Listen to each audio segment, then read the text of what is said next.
Hey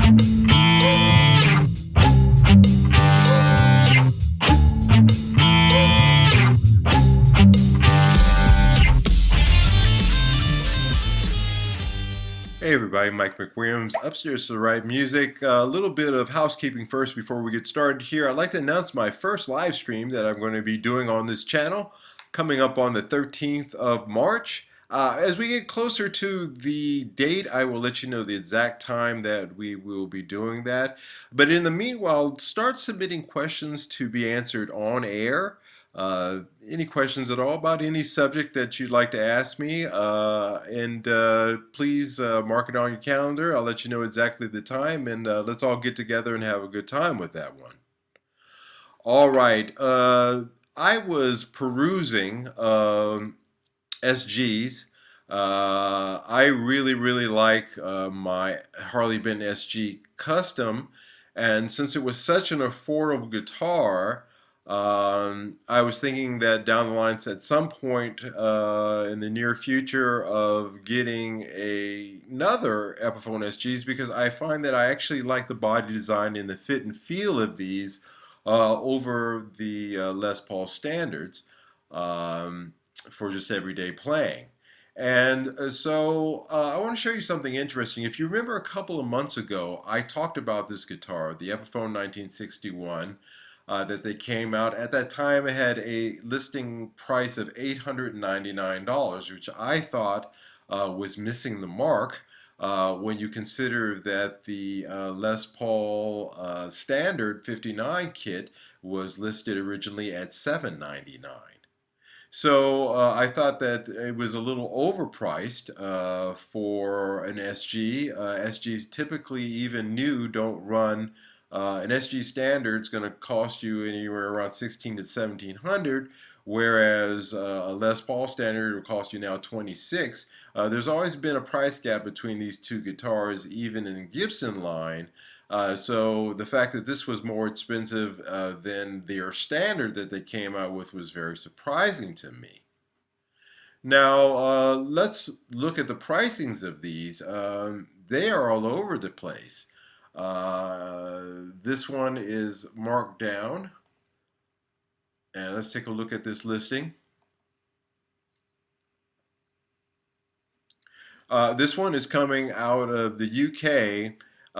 So it's been discounted by 116 with $28 in shipping, and including the VAT that I would get charged, you would be somewhere in the neighborhood of about $900 for this guitar, maybe a little bit less.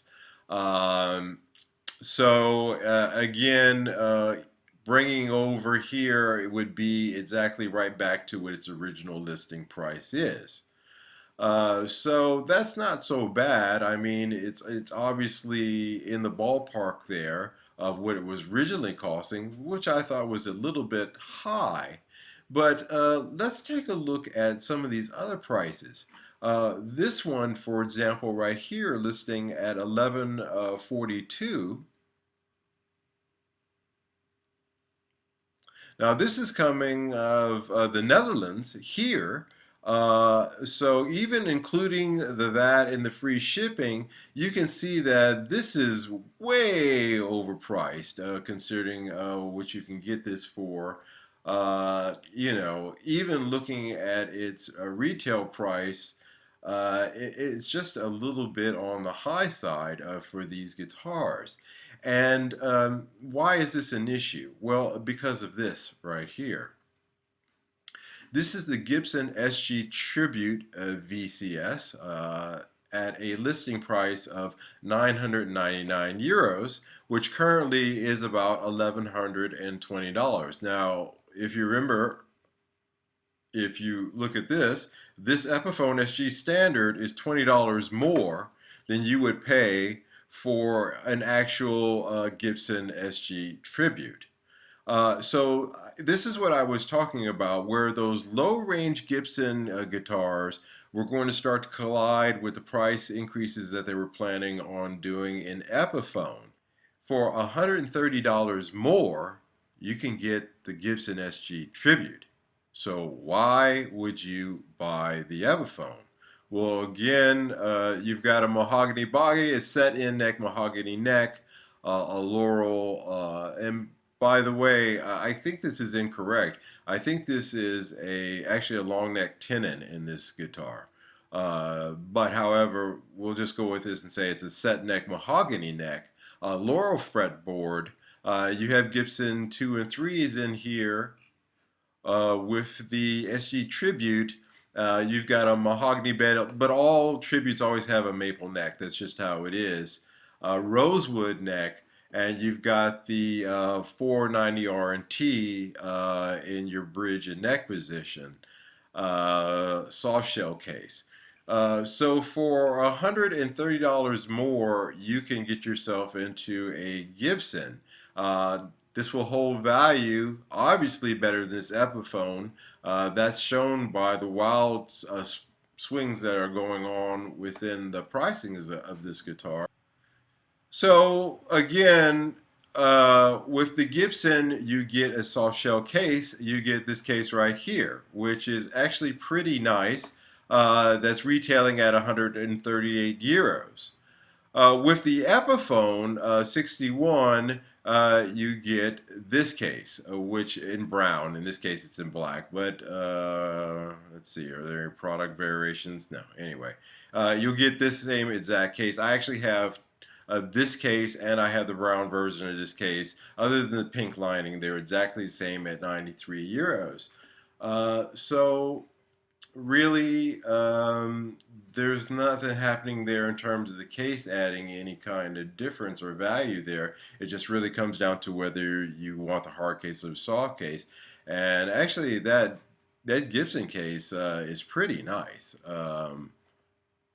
Yeah, that's pretty sweet. So again, I think what you're seeing here is this clashing that I spoke of a few months ago, where Epiphone is trying to increase the quality, but also the price of their guitars. But it's going to start to conflict with the lower end Gibsons. To given a choice between these guitars, I would actually think that this would be the better way to go, the SG Tribute. This is really going to hold its value a lot better than this guitar. And frankly speaking, even with this having a maple neck as opposed to the mahogany neck of this one, I still think that a made in the USA Gibson is always going to trump this when you're talking about a price difference of under $200, basically $150. So anyway, that is today's little thing that I wanted to share with you. One other thing, by the way, you can get on the used market a Gibson SG Special for $8.99. So you're still, in the ballpark of what this was retailing for. It's actually come down in its retail value, and you can pick up, a used SG for the same. I mean, you're still going to get those 490R and T pickups, but with this one, you're going to get yourself. Oh, this one is the 20th anniversary. No, the 120th anniversary. Is it? 20th anniversary.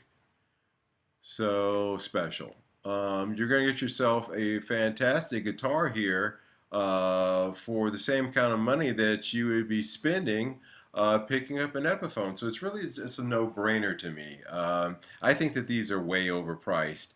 And I think that this clashing between these models right here is really showing a bigger problem that some of these Gibson lines need to be discontinued.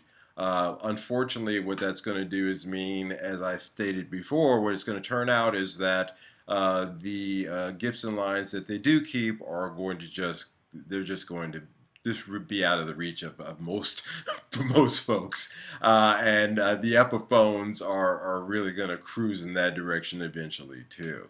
All right, that's it for today. I hope you enjoyed today's discussion. Again, don't forget we're doing the live stream on the 13th. I'll let you know what time. Submit some questions starting from today.